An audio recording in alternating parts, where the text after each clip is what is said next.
आपको carbon and it's compounds के बारे में बताने जा रही हूँ।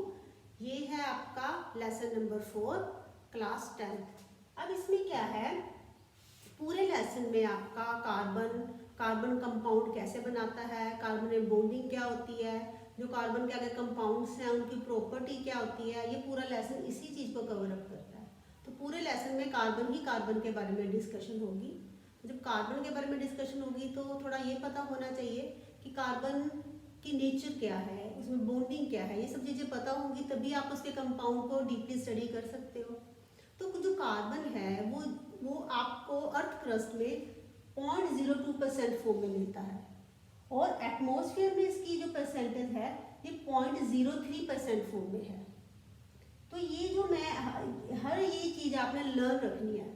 मैं आपको एनसीईआरटी की बुक का हर लाइन कवर अप करवाऊंगी, तो हर पॉइंट को आपने लर्न रखना है। कहीं से भी कोई भी आपका मल्टीपल चॉइस क्वेश्चन आ सकता है, तो ये आपने लर्न रखना है कि अर्थ क्रस्ट में ये 0.02% फॉर्म में होता है और एटमॉस्फेयर में 0.03% फॉर्म में होता है। और जो कार्बन के मिनरल्स हैं, कार्बन मिनरल की फॉर्म में अर्थ क्रस्ट में कौन कौन से मिनरल्स हैं इसके, कोयल, पेट्रोलियम, कार्बोनेट, हाइड्रोजन कार्बोनेट, ये सब स्टडी करेंगे हम। कोयल, पेट्रोलियम ये सब बनते कैसे हैं, ये सब पूरे लेसन में स्टडी करेंगे। तो ये हो गया कार्बन का नेचर में एग्जिस्टेंस कैसे है। इसके बाद है, अब जब सारा कार्बन के बारे में स्टडी करना है तो शुरुआत करते हैं एटॉमिक नंबर। जो कार्बन का होता है वो होता है, कितना होता है बच्चों, 6।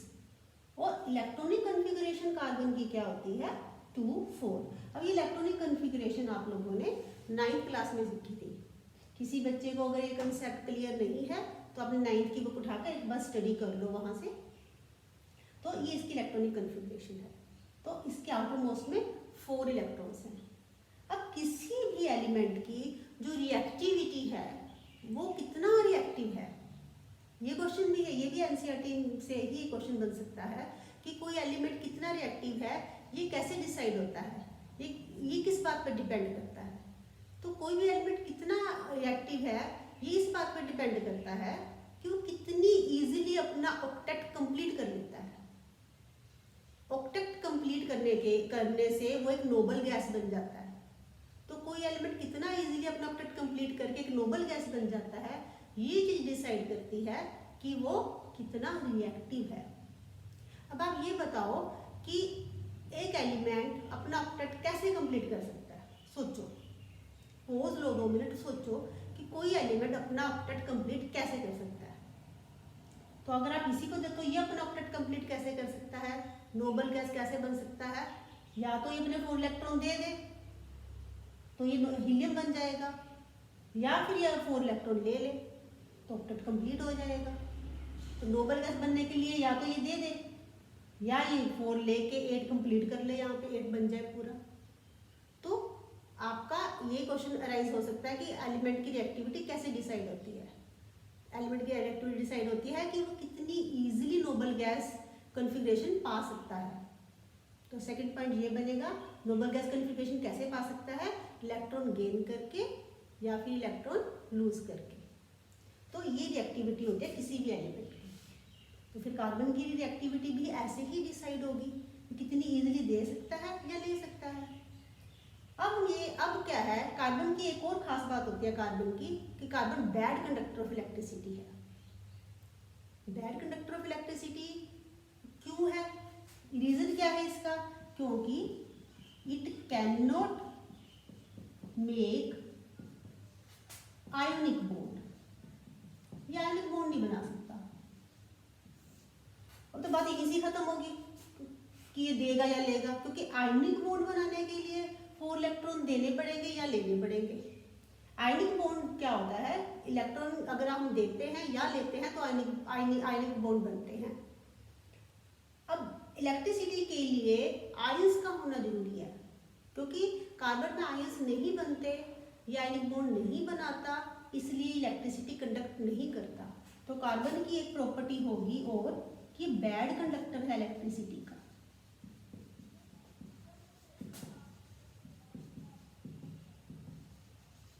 तो मैंने अभी आपसे डिस्कस किया, किसी भी एलिमेंट की रिएक्टिविटी इस बात पर डिपेंड करती है कि वो कितनी इतनी इजी से इलेक्ट्रॉन दे सकता है या ले सकता है।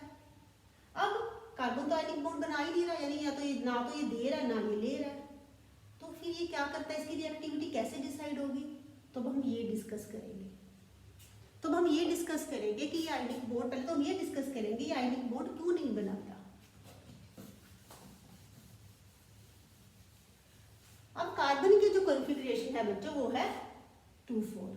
तो अब इसको आयनिक बॉन्ड बनाने के लिए या तो क्या करें, ये 4 इलेक्ट्रॉन, अब इसके 4 इलेक्ट्रॉन दे दें और एक हीलियम गैस बन जाए, इसके आउटर मोस्ट में 2 रह जाएंगे। अब ये 4 इलेक्ट्रॉन क्यों नहीं दे सकता, फर्स्ट पॉइंट बनेगा, ये 4 इलेक्ट्रॉन क्यों नहीं दे सकता। तो क्या होता है, कार्बन में न्यूक्लियस में 6 प्रोटॉन है, जितने इलेक्ट्रॉन होते हैं उतने न्यूक्लियस में प्रोटॉन होते हैं। और अगर आप से K और L शेल बनाओ, यहाँ 2 इलेक्ट्रॉन्स हैं, यहाँ 4 इलेक्ट्रॉन्स हैं।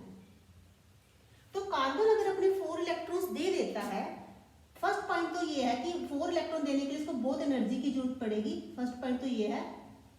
तो it is required a lot of energy, तो ये भी डिफिकल्ट है 4 के 4 इलेक्ट्रॉन देना, पहली बात तो ये।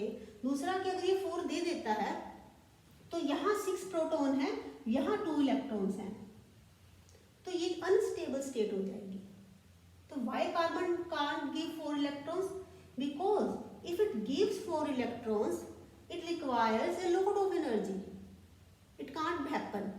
Second thing, if it gives 4 electrons there will be 6 proton and only 2 electrons, 6 proton have to hold only 2 electrons, so it is a unstable state.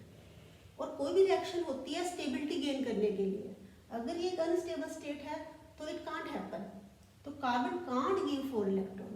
तो फर्स्ट पॉइंट कार्बन 4 इलेक्ट्रॉन्स क्यों नहीं दे सकता, इसका रीजन ये है। सेकंड पॉइंट है, चलो ठीक है 4 नहीं दे सकता, 4 ले ले, 4 इसके पास ऑलरेडी हैं तो 4 ले ले। अगर कार्बन 4 इलेक्ट्रॉन ले लेता है, 4 इलेक्ट्रॉन ले लेता है, ये जो मैं डायग्राम बना रही हूँ, आपने डायग्राम नहीं बनाना, ये मैं आपको समझाने के लिए बता रही हूँ, जो वर्डिंग बोल रही हूँ वही लिखना है आपने पेपर में। अगर ये 4 इलेक्ट्रॉन ले ले, सो व्हाट विल हैपन, अगर यहाँ पे 4 इलेक्ट्रॉन ले लिए जाते हैं तो ये टोटल हो जाते हैं बच्चे आपके 8, ये 8 इलेक्ट्रॉन प्लस 2 इलेक्ट्रॉन, ये 8 प्लस 2 10, तो यहाँ हो गया आपके 10 electron.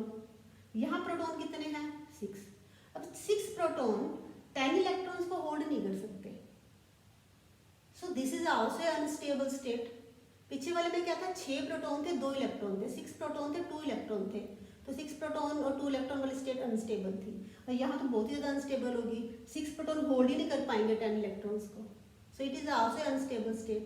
So carbon can't take 4 electrons, because if it takes 4 electron there will be 10 electrons, so 6 proton in this end nucleus can't hold 10 electrons, so it is also an unstable state. So carbon can't take 4 electrons, so carbon can't give 4 electrons and don't take 4 can't give 4 electrons or don't take 4 electrons, so it can't form ionic bond, इसलिए ionic bond नहीं बना सकता। तो ionic bond नहीं बनाने का reason ये हो गया कि कार्बन आयनिक बॉन्ड क्यों नहीं बना सकता, ना 4 दे सकता है ना 4 ले सकता है, क्यों नहीं दे ले सकता वो हमने डिस्कस कर लिया। तो ये क्वेश्चन का आंसर हो गया कि आयनिक बॉन्ड क्यों नहीं बना सकता। और फिर क्वेश्चन अराइज होता भी, सारे तो आयनिक बॉन्ड बनाते हैं, देते हैं, लेते हैं, तो फिर कार्बन क्या करता है, जब दे ले ही नहीं सकता फिर इसमें बॉन्डिंग क्या होती है। तो बच्चों क्या होता है कार्बन में, कार्बन है जैसे मान लो इसके 4, इसके आउटर मोस्ट में 4 इलेक्ट्रॉन है, आउटर मोस्ट में 4 इलेक्ट्रॉन है। अब ये देने लेने का काम तो कर नहीं सकता, तो फिर ये क्या करता है, ये शेयर करता है, शेयरिंग पे बेस्ड है। अब जैसे 1 इलेक्ट्रॉन है, इसने एक इलेक्ट्रॉन एक हाइड्रोजन को दे दिया, यहाँ पे एक और हाइड्रोजन, चार हाइड्रोजन के साथ इसने अपना एक इलेक्ट्रॉन शेयर कर लिया। ये किसी और एटम के साथ भी कर सकता है, मैंने एक एग्जाम्पल दिया है। तो ये देता भी नहीं है, लेता भी नहीं है, क्या करता है, शेयरिंग करता है, शेयर कर लेता है। अब शेयर करने से क्या, हाइड्रोजन को भी 2 मिल गया आउटर मोस्ट में, इसके भी 2 कंप्लीट हो गए, इसको भी 2 मिल गए, और कार्बन के 4 थे, कार्बन को 4 मिल गए, कार्बन के 8 कंप्लीट हो गए, हाइड्रोजन को भी 2 कंप्लीट हो गया। हाइड्रोजन के आउटर मोस्ट में 1 इलेक्ट्रॉन होता है ना, तो इसके भी पूरे कंप्लीट हो गए और इसके भी कंप्लीट हो गए। तो कार्बन क्या करता है, आयनिक बॉन्ड नहीं बनाता, इलेक्ट्रॉन ना तो देता है ना लेता है, तो क्या करता है, शेयरिंग ऑफ इलेक्ट्रॉन करता है, शेयरिंग ऑफ इलेक्ट्रॉन। जो बॉन्ड तो इलेक्ट्रॉन देने और लेने से बनते हैं उनको बोलते हैं आयनिक बॉन्ड। जो इलेक्ट्रॉन शेयर करने से बनते हैं, जैसे इसने शेयर किया यहाँ पे, जो शेयर करने से इलेक्ट्रॉन बॉन्ड बनते हैं उनको बोलते हैं कोवलेंट बॉन्ड, कोवलेंट बॉन्ड्स। तो कार्बन क्या बनाता है, कोवलेंट बॉन्ड। इससे पहले हमने डिस्कस किया आयनिक बॉन्ड्स क्यों नहीं बनाता, यहाँ पे हमने डिस्कस किया तो आयनिक बॉन्ड नहीं बनाता, कुछ तो बनाते होगा, एग्जिस्ट कर रहा है अगर वो यूनिवर्स में, तो क्या बनाता है वो, कोवलेंट बॉन्ड बनाता है। अब हम फर्दर डिस्कस करेंगे कि कोवलेंट बॉन्ड की क्या इंपॉर्टेंस होती है, क्या खासियत होती है उसमें, तो हम कोवलेंट बॉन्ड के बारे में डिस्कस करेंगे। तो कोवलेंट बॉन्ड की प्रॉपर्टीज डिस्कस करेंगे, कोवलेंट बॉन्ड की प्रॉपर्टीज क्या क्या होती है। अगर कार्बन कोवलेंट बॉन्ड बना लेता है तो ये भी खास चीज ही है ना, तो कोवलेंट बॉन्ड की प्रॉपर्टीज क्या होती हैं। अब कोवलेंट बॉन्ड, अब जो भी मॉलिक्यूल कोवलेंट बॉन्ड बनाता है, जैसे अभी आपने कार्बन का डिस्कस किया, ये हमने अभी डिस्कस किया, हाइड्रोजन के साथ इसने 4 बॉन्ड बनाए हैं। तो जो कोवलेंट बॉन्ड बनाता है मॉलिक्यूल, ये बहुत स्ट्रॉन्ग होते हैं बॉन्ड। तो इंटरमोलिकुलर फोर्सेस मतलब जैसे CH4 है, इसके आपस एक मॉलिक्यूल बन गया, ये CH4 एक मॉलिक्यूल बन गया। इंटरमोलिकुलर जो फोर्सेस हैं ये बहुत स्ट्रॉन्ग होती हैं, मॉलिक्यूल्स की आपस में जो फोर्सेस हैं वो बहुत स्ट्रॉन्ग होती हैं। तो ये एक स्ट्रॉन्ग बॉन्ड है, जो कोवलेंट बॉन्ड है ये स्ट्रॉन्ग बॉन्ड है। लेकिन आगे फर्दर क्या है, जो जिन कंपाउंड्स में कोवलेंट बॉन्ड बने होते हैं उनका जो जो इंटरमोलिकुलर फोर्सेस होती हैं वीक होती हैं।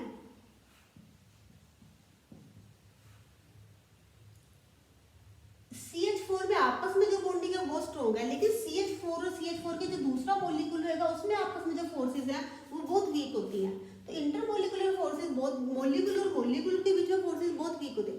एक मॉलिक्यूल के बीच में ये जो फोर्सेस है ये स्ट्रॉन्ग है, लेकिन एक मॉलिक्यूल की दूसरे मॉलिक्यूल के साथ जो फोर्सेस है वो बहुत वीक होती हैं। इसके कारण जो ये कंपाउंड बनते हैं पूरे, तो ये क्या होता है, इनका मेल्टिंग और बॉइलिंग पॉइंट, बोल्टिंग पॉइंट जो होता है वो वेरी लो होता है। इंटरमोलिकुलर फोर्सेस वीक होती हैं, मेल्टिंग और बॉइलिंग पॉइंट वेरी लो होता है। लेकिन जो ये बॉन्ड होता है, वैसे जो कोवलेंट बॉन्ड एक ही मॉलिक्यूल में जो बन रहा है, इंटरमोलिकुलर 2 मॉलिक्यूल की बात हो रही है। सिंपल एक मॉलिक्यूल में जो बॉन्डिंग है वो कोवलेंट बॉन्डिंग है, वो स्ट्रॉन्ग है, कोवलेंट बॉन्ड स्ट्रॉन्ग होता है। कोवलेंट बॉन्ड जो होते हैं वो स्ट्रॉन्ग होते हैं, लेकिन इंटरमोलिकुलर फोर्सेस वीक होती हैं। उसका रीजन क्या है कि ये जो आपस में पूरी स्ट्रॉन्ग है, ये दूसरे मॉलिक्यूल और ये आपस में इनमें इतनी ज्यादा बॉन्डिंग नहीं होती, ये इनके बीच की फोर्सेस वीक होती हैं, इसलिए इनका मेल्टिंग पॉइंट और बॉइलिंग पॉइंट बहुत लो होता है। लेकिन जो कोवलेंट बॉन्डिंग है ये स्ट्रॉन्ग होती है। ये है आपके कोवलेंट बॉन्ड्स की प्रॉपर्टीज। इसके अलावा और क्या खास बात होती है, कोवलेंट बॉन्ड जो भी कंपाउंड बनाते हैं वो पुअर कंडक्टर ऑफ इलेक्ट्रिसिटी होते हैं।